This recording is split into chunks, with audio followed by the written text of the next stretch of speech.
నమస్తే, welcome to doctor Rama's health channel.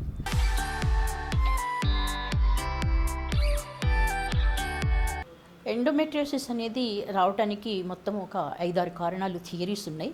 కానీ ఏది కూడా డెఫినెట్గా ప్రూవ్ కాలేదు.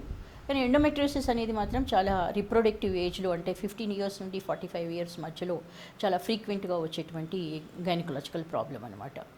దీంట్లో ఉన్న థియరీస్లో ఒక థియరీ ఏంటంటే, యూట్రస్కి బయటికి సర్విక్స్ ద్వారా బయటికి వచ్చే బదులు పైన ఫండస్ దగ్గర ట్యూబ్స్ 2 కనెక్ట్ అయి ఉంటాయి అన్నమాట. ఈ ట్యూబ్స్ ద్వారా పెరిటోనియల్ క్యావిటీలోకి, అంటే లోవర్ అబ్డామినల్లోకి వెనక్కి రిట్రోగ్రేడ్ ఫ్లో గనక, మెన్స్ట్రల్ బ్లడ్ గనక అయితే అందులో నుంచి వెళ్ళినటువంటి ఎండోమెట్రియల్ సెల్స్ ఎక్కడ డిపాజిట్ అయితే అక్కడ దానికి మళ్ళీ అతుక్కొని దానికి బ్లడ్ సర్క్యులేషన్ ఇంప్రూవ్ అయ్యి ప్రతి నెల యూట్రస్లో బ్లీడింగ్ అవుతుంటే ఇక్కడ కూడా బ్లీడింగ్ అయ్యే అవకాశం ఉంటుంది.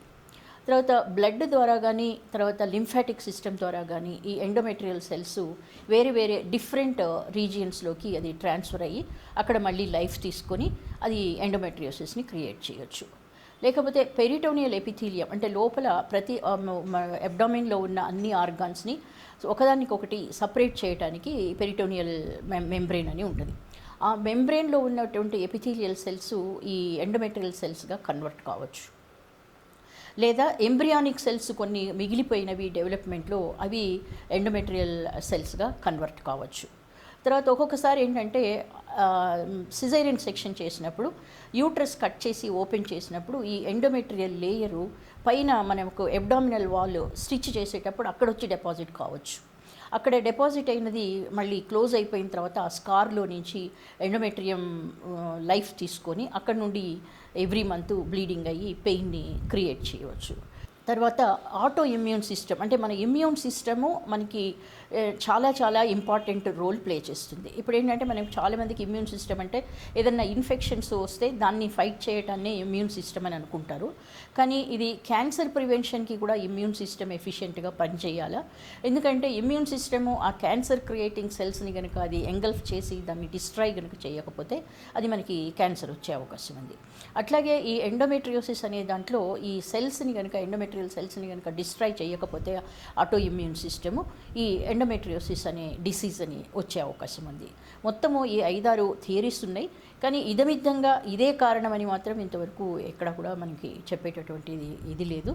కానీ ఇది very most common condition, very very painful condition. ఎవరికి వచ్చినా, ఏ వయసులో వచ్చినా కూడా ఇది చాలా చాలా ఇబ్బంది పెడుతుంది.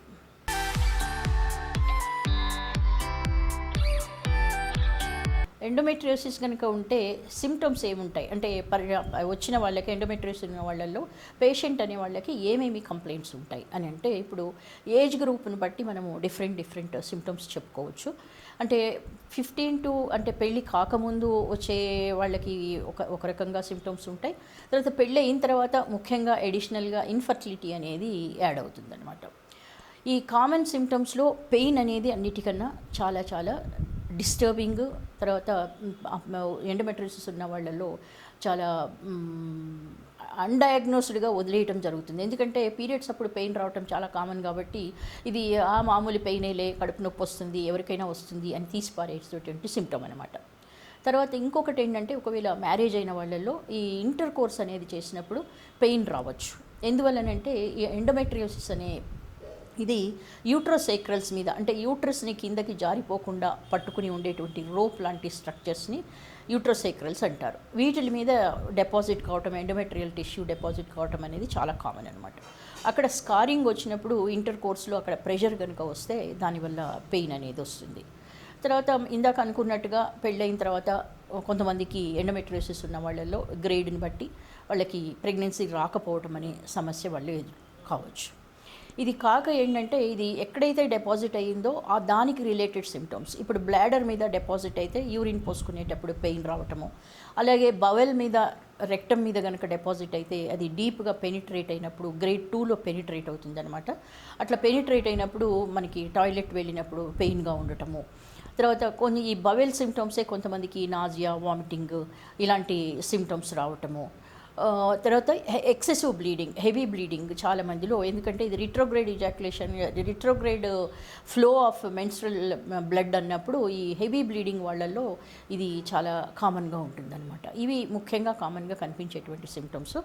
తర్వాత అంటే ఎవరైనా సరే పీరియడ్లో పెయిన్ వస్తే ఇది ఫిజియోలాజికల్ నార్మల్ అని మాత్రం నెగ్లెక్ట్ చేయొద్దు. ఎందుకంటే ఇది ప్రోగ్రెసివ్ కండిషన్. పీరియడ్స్ ఎన్ని రోజులు వస్తాయో అన్ని రోజులు ఇది డే బై డే ఇంక్రీజ్ అవుతుంది కానీ తక్కువ కాదు. ఎందుకంటే ఇది ఈస్ట్రోజన్ హార్మోన్ రిలేటెడ్. ఇప్పుడు పీరియడ్స్ రెగ్యులర్గా వచ్చి ఎవ్రీ మంత్ రెగ్యులర్గా ఎగ్ రిలీజ్ అవుతున్నప్పుడు ఈస్ట్రోజన్ హార్మోన్ పెరగటం అనేది జరుగుతుంది. ఈ ఈస్ట్రోజన్ హార్మోను హై లెవెల్లో ఉంటే ఈ ఎండోమెట్రియోసిస్ అనేది చాలా ప్రోగ్రెసివ్ కండిషన్ అనమాట.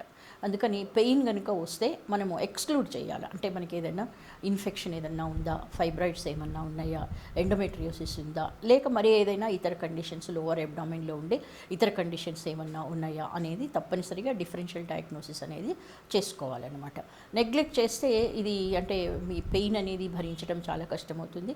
ఫ్యూచర్లో మళ్ళీ ఇటువంటి ఇన్ఫర్టిలిటీ ప్రాబ్లమ్స్ వాటిని ఫేస్ చేయాల్సి వస్తుంది అనమాట.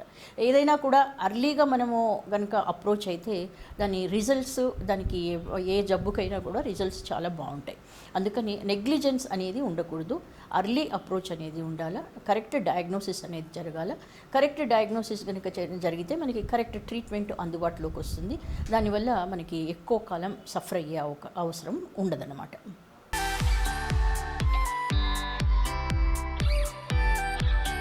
ఎండోమెట్రియోసిస్ ఉంటే పిల్లలు పుట్టరా అని చాలామంది అడుగుతుంటారు. ఎండోమెట్రియోసిస్లో ఏంటంటే గ్రేడ్ని బట్టి, తర్వాత స్కారింగ్ని బట్టి, తర్వాత ఎదెషన్స్ వచ్చి ట్యూబో ఓవేరియన్ రిలేషన్షిప్ని బట్టి పిల్లలు కలుగుతారా లేదా అనేది సమస్య మనకి తెలుస్తుంది. అది కాక అసలు ముఖ్యంగా ఏంటంటే ఎండోమెట్రియోసిస్లో ఇన్ఫ్లమేషన్ అనేది వచ్చినప్పుడు ఇన్ఫ్లమేటరీ మాలిక్యూల్స్ అనేవి రిలీజ్ అవుతాయి. ఈ ఇన్ఫ్లమేటరీ మాలిక్యూల్స్ ఏంటంటే ఎగ్ క్వాలిటీని affect, egg quality, embryo quality, implantation ఫ్యాక్టర్స్ని వీటిల్ని అఫెక్ట్ చేసే అవకాశం ఉంటుంది అనమాట. అందుకని ఎండోమెట్రియోసిస్ ఉన్న వాళ్ళల్లో మనకి ఇన్ఫ్లమేషన్ వల్ల, తర్వాత ఇన్ఫ్లమేటరీ మాలిక్యూల్స్ రిలీజ్ వల్ల, తర్వాత ట్యూబో ఓవేరియన్ రిలేషన్షిప్ మారిపోవటం వల్ల పిల్లలు కలగపోయే ఛాన్సెస్ ఎక్కువగా ఉంటాయి. కాబట్టి ఈ ప్రాబ్లం వచ్చినప్పుడు ఎప్పుడైనా సరే పీరియడ్స్ అప్పుడు కానీ, ఇంటర్ కోర్స్ అప్పుడు కానీ, లేకపోతే కొంతమందికి సిమ్టమ్స్ ఏంటంటే ముఖ్యంగా ఎండోమెట్రియోసిస్లో గ్రేడ్ని బట్టి, అంటే గ్రేడ్ 1 ఉంటే తక్కువ సిమ్టమ్స్ ఉంటాయి, గ్రేడ్ 4 ఉంటే చాలా ఎక్కువ సిమ్టమ్స్ ఉంటాయి, అలా ఉండదన్నమాట. Irrespective of the grade pain అనేది పెయిన్ పర్సెప్టివిటీ, అంటే ఒక్కొక్క పర్సన్కి ఒక్కొక్క రకంగా పెయిన్ని టాలరెన్స్ అనేది ఉంటుందన్నమాట. అందువల్ల grade is not directly proportional to the pain. Grade 1, 2 ఉండి కూడా పెయిన్ ఎక్కువ ఉండొచ్చు, గ్రేడ్ 3, 4 ఉండి కూడా పెయిన్ తక్కువ ఉండొచ్చు. కానీ ఎండోమెట్రియోసిస్ ఉన్న వాళ్ళలో డెఫినెట్గా ఈ ఇన్ఫర్టిలిటీ అనే ప్రాబ్లం వచ్చే ఛాన్సెస్ ఎక్కువగా ఉంటాయి.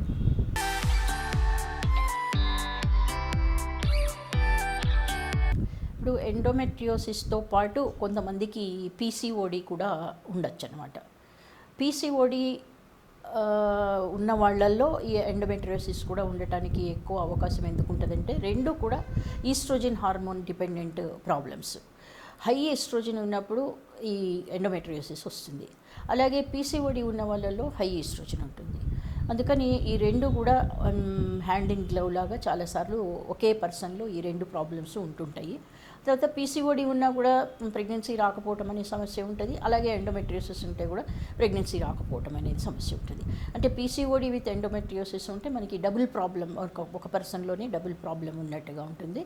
అందుకని ఒకవేళ మనకి ఇన్ఫర్టిలిటీ సమస్య కనుక వస్తే రెండింటినీ కూడా అడ్రస్ చేయాల్సి ఉంటుంది. పీసీఓడిని, తర్వాత ఎండోమెట్రియోసిస్ని, రెండింటినీ కలిపి మనం ట్రీట్మెంట్ ఇచ్చినప్పుడు వాళ్ళకి తప్పనిసరిగా ప్రెగ్నెన్సీ ఛాన్సెస్ పెరుగుతాయి అన్నమాట.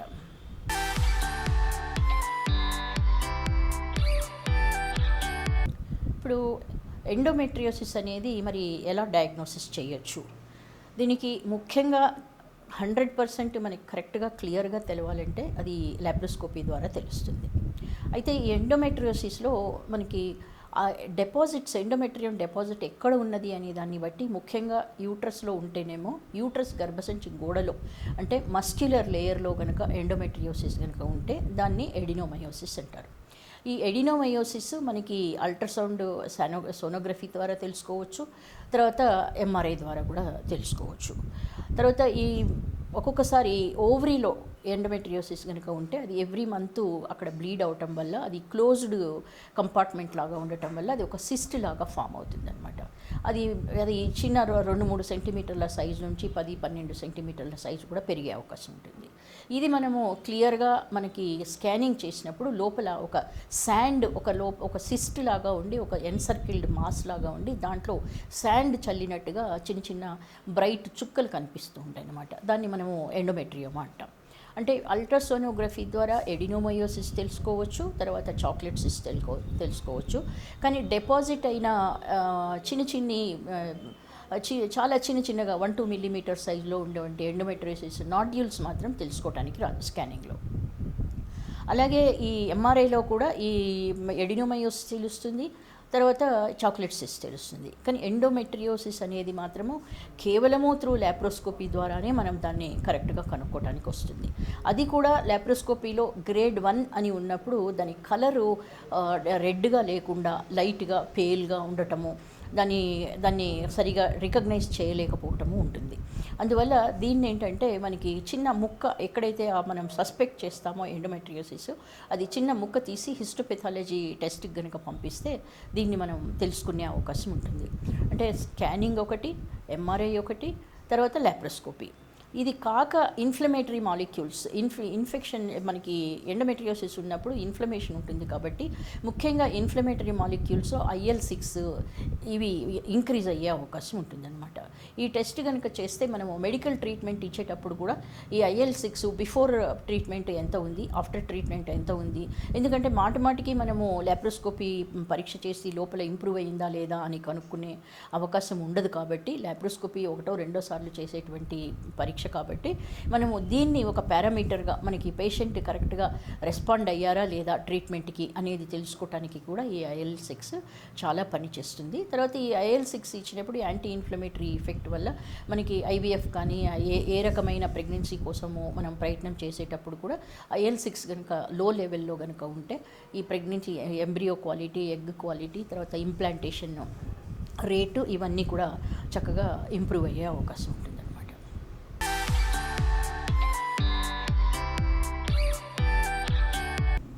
ఎండోమెట్రియోసిస్ కనుక ఉంటే క్యాన్సర్ వస్తుందా అనే ఒక క్వశ్చన్ ఒకటి చాలాసార్లు డౌట్ ఉంటుందన్నమాట. చాలా స్టడీస్ జరిగినాయి all over the world, various హాస్పిటల్స్లో వేరియస్ సైంటిస్ట్ చేశారు. కానీ ఎక్కడా కూడా తప్పనిసరిగా క్యాన్సర్ వస్తుంది అనేటువంటి ఎవిడెన్స్ అయితే లేదు. 1% కన్నా ఎక్కువ ఛాన్సెస్ కనిపించలేదన్నమాట. అందుకని ఎండోమెట్రియోసిస్ రాగానే అమ్మో మాకు క్యాన్సర్ వస్తుందేమో అని ఎవరూ భయపడక్కర్లేదు. కాకపోతే ఇది చాలా పెయిన్ఫుల్ కండిషన్ కాబట్టి తప్పనిసరిగా ఏ వయసులో వచ్చినా కూడా దానికి ట్రీట్మెంట్ అనేది అవసరం. ఒక్కొక్కసారి అంటే ఒకప్పుడైతే మనకి రకరకాల థియరీస్ ఉండేవి ఎండోమెట్రియోసిస్ రావడానికి కారణాలు ఏంటి అని.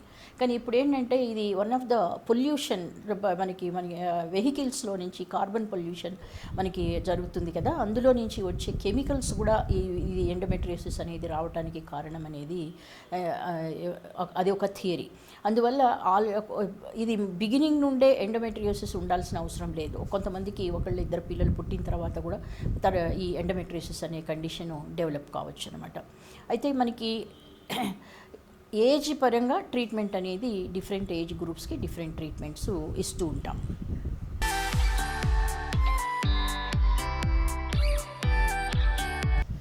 ఎండోమెట్రియోసిస్ ట్రీట్మెంట్ మనము 2 గ్రూప్స్గా డివైడ్ చేయొచ్చు. ఒకటి medical treatment, 2 surgical treatment. Medical ట్రీట్మెంట్లో ముఖ్యంగా 2 గ్రూప్స్ ఆఫ్ డ్రగ్స్ ఎక్కువగా ఇస్తాం. ఒకటి యాంటీ ఇన్ఫ్లమేటరీ, 2 ఆరోమేటేజ్ ఇన్హిబిటార్స్ అంటాము అవి, తర్వాత హార్మోన్స్. ఎందుకంటే ఇది హార్మోన్ డిపెండెంట్ కాబట్టి, ఈస్ట్రోజన్ డిపెండెంట్ కాబట్టి మనకి యాంటీ ఈస్ట్రోజన్ అనేది ఇవ్వాల్సి వస్తుందన్నమాట. ఇప్పుడు హార్మోన్స్లో ముఖ్యంగా ప్రొజెస్ట్రాన్ హార్మోను, తర్వాత టెస్టోస్టెరాన్ హార్మోను, ఈ 2, తర్వాత GnRH గొనాడోట్రోపిన్ రిలీజింగ్ హార్మోన్ యాగోనిస్ట్ అంటాం. ఇది ఒక్కొక్కటి మనము ఎలా వర్క్ చేస్తుంది అనేది చూస్తే, గొనాడోట్రోపిన్ రిలీజింగ్ హార్మోన్ యాగోనిస్ట్ అనేది మనకి బ్రెయిన్లో నార్మల్గా పిట్యూటరీ అనే గ్లాండ్లో తయారవుతుంది అనమాట. ఈ హార్మోను వచ్చి ఓవరీ మీద పనిచేస్తుంది. అంటే ఎఫ్ఎస్హెచ్ అనే హార్మోన్ పిట్యూటరీ అనే గ్రంథి తయారు చేసేటట్టు చేస్తుంది. ఈ పిట్యూటరీని వచ్చిన ఎఫ్ఎస్హెచ్ ఓవరీ మీద పనిచేస్తే ప్రతి నెల ఒక ఎగ్ తయారయ్యి అది మెచ్యూర్ అయ్యి అది విడుదల కావడానికి పనిచేస్తాయి అన్నమాట. ఈ ప్రాసెస్ బ్రెయిన్ లెవెల్లో ఆగిపోతుంది. అంటే పిట్యూటరీ హార్మోన్ ఎగ్జాస్ట్ అయిపోతుంది. దానివల్ల ఓవరీ మీద స్టిమ్యులేషన్ ఉండదు. ఓవరీని సప్రెస్ చేస్తాము. ఓవరీని సప్రెస్ చేస్తే కనుక దాంట్లో నుంచి ఈస్ట్రోజన్ హార్మోన్ సిక్రీట్ కాదు.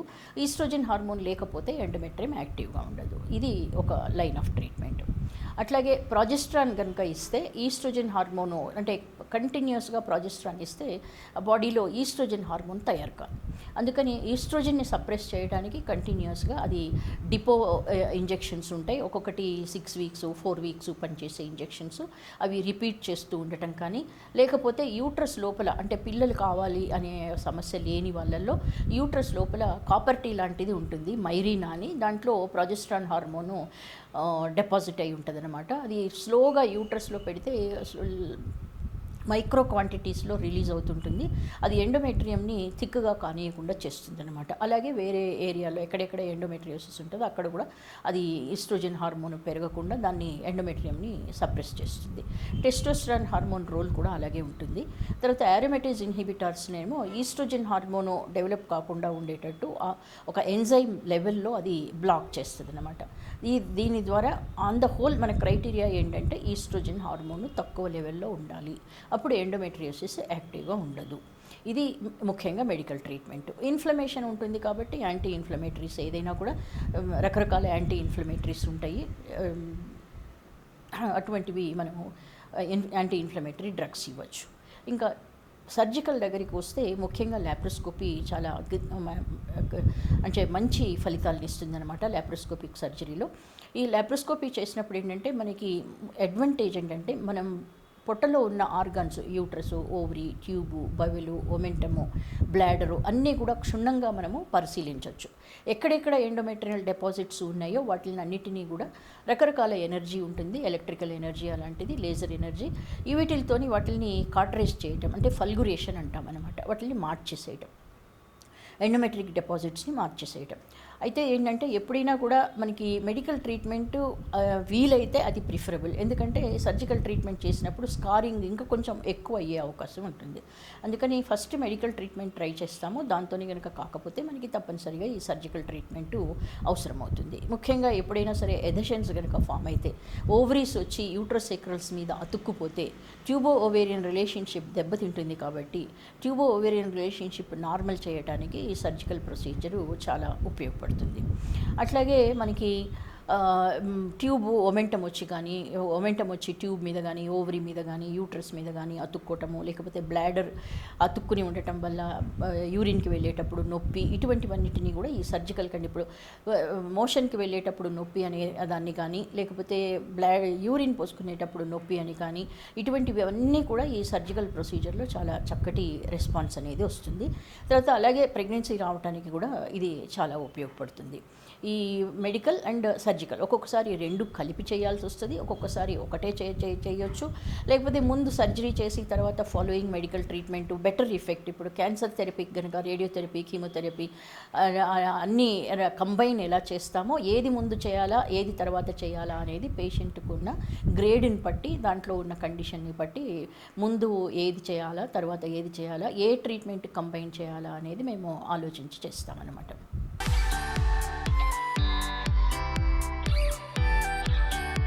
ఇది ఎండోమెట్రియోసిస్ ఓవరీ లోపల కనుక ఉంటే దాన్ని చాక్లెట్ సిస్ట్ అంటాము. ఈ చాక్లెట్ సిస్ట్ ఏంటంటే సైజు 2-3 సెంటీమీటర్ల దగ్గర నుండి పెద్ద సైజు వరకు 10-12 సెంటీమీటర్స్ వరకు కూడా పెరిగే అవకాశం ఉంటుంది. ఇది ఎన్సిస్టెడ్ మాస్గా ఉంటుంది కాబట్టి చాలాసార్లు పేషెంట్కి సిమ్టమ్స్ కూడా లేకుండా ఉంటుంది. యాక్సిడెంటల్గా మనము ఇన్ఫర్టిలిటీ ఉన్నదని పేషెంట్ వచ్చినప్పుడు స్కానింగ్ చేస్తే మాకు కనిపిస్తూ ఉంటుంది. అయితే ఇంతకాలము ఏంటంటే చాక్లెట్ సిస్ట్ కనుక ఉంటే ల్యాప్రోస్కోపీ ద్వారానే దాన్ని తీసేయటం అనేది చేస్తూ ఉంటారు.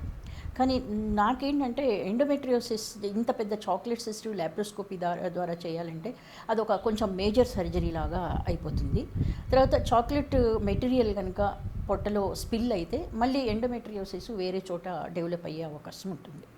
అందుకని ఈ మనకి ఐవీఎఫ్లో ఎగ్ యాస్పిరేట్ ఎలా చేస్తారో అలా వెజైనా ద్వారా సన్నని ఈ 18 గాజ్ నీడిల్ ద్వారా దాన్ని చాక్లెట్ సిస్ట్లోకి నీడిల్ని పంపించి ఆ మెటీరియల్ అంతా కూడా సక్షన్ చేసి బయటకు తీసేసి అందులో అంటే లోపల కనుక ఆ సిస్ట్ వాల్ అలాగే ఉంటే అది మళ్ళీ రీజనరేట్ అయ్యే అవకాశం ఉంటుంది. అందుకని దాంట్లో ఆ వాల్ని స్క్లిరోజ్ చేయడానికి స్క్లిరోజింగ్ ఏజెంట్స్ రకరకాలవి వేయచ్చు. టెట్రాసైక్లిన్ అని, తర్వాత మెథోట్రెక్సేట్ అని. అవి కనుక వేస్తే మళ్ళీ కొత్తగా మళ్ళీ ఫామ్ కాదు. కొన్ని కేసుల్లో ఎప్పుడైనా మళ్ళీ ఇంకొకసారి కనుక ఫామ్ అయితే అది దాంట్లో మళ్ళీ ఒకసారి చేస్తే కూడా ఇది చాలా సింపుల్ ప్రొసీజర్. ఒక ఇంజెక్షన్ ఇచ్చినట్టే కాబట్టి పేషెంట్కి పెద్ద ఇన్కన్వీనియంట్ ఉండదు, కాస్ట్ ఉండదు, కంఫర్ట్ ఉంటుంది. తర్వాత మనకి సర్జరీ చేస్తే ఎప్పుడైనా సరే దాన్ని బ్లాక్ చేయడానికి, బ్లడ్ వెసల్స్ని క్లోజ్ చేయడానికి కాట్రైజ్ చేయాలి కాబట్టి పక్కనున్న హెల్దీ టిష్యూ కూడా డ్యామేజ్ అయ్యే అవకాశం ఉంటుంది. ఈ చాక్లెట్ సిస్ట్ ఉన్నప్పుడు ఆల్రెడీ ఓవరీ డ్యామేజ్ అయి ఉంటుంది. దాంతోపాటు మన సర్జరీ వల్ల ఇంకొంచెం ఓవరీ కనుక డ్యామేజ్ అయితే వాళ్ళకి ఎగ్ తయారయ్యే కెపాసిటీ తక్కువైపోయి వాళ్ళకి ప్రెగ్నెన్సీ రావాలంటే వాళ్ళ దగ్గర ఎగ్ తయారు కాకపోతే మనము ఎగ్ డొనేషన్ తీసుకుని ఐవీఎఫ్ అది చేయాల్సి అవసరం వస్తుంది అన్నమాట. అందుకని ఈ చాక్లెట్ సిస్ట్ యాస్పిరేషన్ అనేది చాలా simple procedure, successful procedure, comfortable procedure and less cost procedure. Infertility వాళ్ళలో తప్పనిసరిగా ఈ ప్రొసీజర్ చేస్తేనే వాళ్ళకి ఫర్టిలిటీని మనము ప్రిజర్వ్ చేసిన వాళ్ళం అవుతాము. తర్వాత మంచి రిజల్ట్స్ కూడా వస్తుంది, కంఫర్ట్ కూడా ఉంటుంది.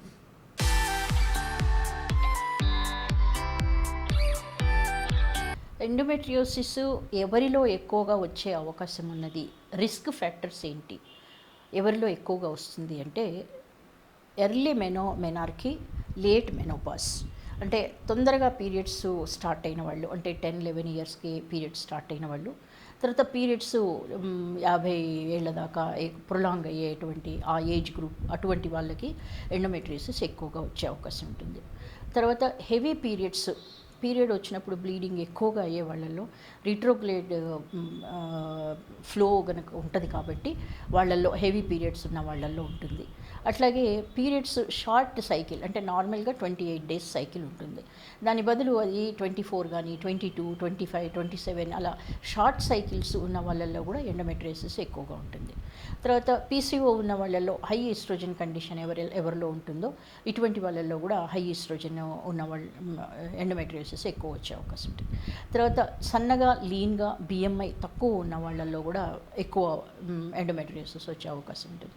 తర్వాత కొన్నిసార్లు మనకి ఫ్యామిలీ హిస్టరీ, సిస్టర్స్కో మదర్కో ఈ ప్రాబ్లం ఉన్నది అని కొంత ఫ్యామిలీ హిస్టరీ కోరిలేషన్ కూడా కొంతవరకు ఉంటుంది. తర్వాత పిల్లలు కలగని వాళ్ళల్లో, నెవర్ గేవ్ బర్త్ అనేటువంటి వాళ్ళల్లో కూడా ఈ ఎండోమెట్రియోసిస్ ఎక్కువగా ఉండే అవకాశం ఉంటుంది. ఇవన్నీ కూడా రిస్క్ ఫ్యాక్టర్స్. ఇలా ఉన్న వాళ్ళల్లో మనము పెయిన్ కనుక ఉంటే మనం ఎండోమెట్రియోసిస్ సస్పెక్ట్ చేయొచ్చు అనమాట.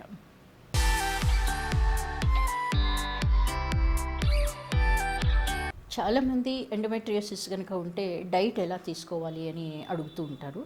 డైట్ దగ్గరకు వచ్చేటప్పటికి ఏంటంటే ఇక్కడ ఇన్ఫ్లమేషన్ అనేది ఉంటుంది కాబట్టి యాంటీ ఇన్ఫ్లమేటరీ డైట్ తీసుకుంటే చాలా బాగుంటుంది అనమాట. ముఖ్యంగా మనకి అందరికీ తెలుసు, మనము పసుపు అనేది యాంటీ ఇన్ఫ్లమేటరీ అని, అందుకని పసుపు ఒకటి. తర్వాత పైనాపిల్, అది కూడా యాంటీ ఇన్ఫ్లమేటరీ ఉంటుంది, అది తీసుకోవచ్చు. తర్వాత మనకి షుగర్ లాంటిది, ఎప్పుడైనా సరే షుగర్ ఎక్కువ ఉంటే అక్కడ ఇన్ఫ్లమేషన్ ఎక్కువ ఉంటుంది, అందుకని షుగర్ అనే దాన్ని తగ్గించుకోవాలి.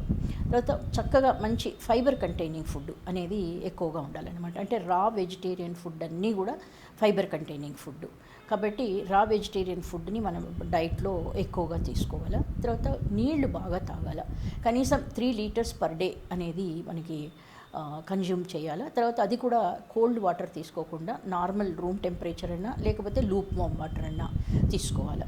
తర్వాత ఒమేగా ఫ్యాటీ యాసిడ్స్ ఉన్నటువంటి ఫుడ్, అంటే డ్రై ఫ్రూట్స్ కానీ ఫిష్ కానీ ఇలాంటివి, ఇవి కూడా ఒమేగా 3 ఫ్యాటీ యాసిడ్స్ ఉన్న ఫుడ్ కూడా యాంటీ ఇన్ఫ్లమేటరీగా పనిచేస్తుంది.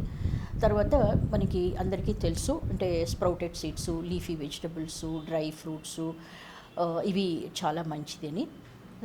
అలాగే మనకి షుగర్, సాల్ట్, ఆయిల్ ఈ మూడింటిని తగ్గించుకొని ప్రోబయాటిక్స్ ఉన్నటువంటివి, అంటే ఇప్పుడు మనకి ప్రోబయాటిక్స్ అంటే ఏదైనా సరే పుల్లగా ఉన్నటువంటి వాటిల్లో ప్రోబయాటిక్స్ ఉంటాయి. మనకి అందరికీ తెలిసినది మజ్జిగ, పెరుగు. ఇదేంటంటే మనం తీయగా ఉంటే చాలా ఇష్టపడతాం, కానీ తీయగా ఉంటే అది పాలతో సమానం. ఎప్పుడైతే అది పులుస్తుందో అప్పుడు లాక్టోబాసిల్లస్ ఎక్కువగా క్వాంటిటీ ఎక్కువగా ఉంటాయి. మనకి హెల్త్ బెనిఫిట్ లాక్టోబాసిల్లస్ వల్ల, అంటే పాలకి పెరుగుకి మెయిన్ డిఫరెన్స్ ఈ లాక్టోబాసిల్లస్ అనమాట. అంటే దీన్ని ప్రోబయాటిక్స్ అంటారు. ఈ ప్రోబయాటిక్స్ ఉండాలంటే బాగా పుల్లగా ఉంటేనే దాంట్లో ప్రోబయాటిక్స్ ఉంటాయి. అందుకని పుల్లగా ఉన్నటువంటి మజ్జిగ తీసుకోవటము. తర్వాత కొంతమంది అంటే అన్నాన్ని మజ్జిగ కలిపి ఏదో పులవ పెట్టి పుల్ల మజ్జిగ పుల్ల అన్నం అనేదో అంటారు, అటువంటిది కూడా తీసుకోవచ్చు. తర్వాత వెజిటబుల్స్ని అంటే వెనిగర్ ఇట్లాంటివన్నీ వేసి క్యాబేజ్, క్యాలీఫ్లవరు, బ్రాకోలీ ఇలాంటివి కిమ్చి అని చైనీస్ చేస్తూ ఉంటారు. ఇటువంటి ఫుడ్ కూడా మనకి ప్రోబయోటిక్గా పనిచేస్తుంది అనమాట. ఇది అంటే అన్నిటికీ గుడ్ హెల్త్కి పనిచేస్తుంది. అలాగే ఎండోమెట్రియోసిస్ కూడా ఈ డైట్ చాలా బాగా పనిచేస్తుంది.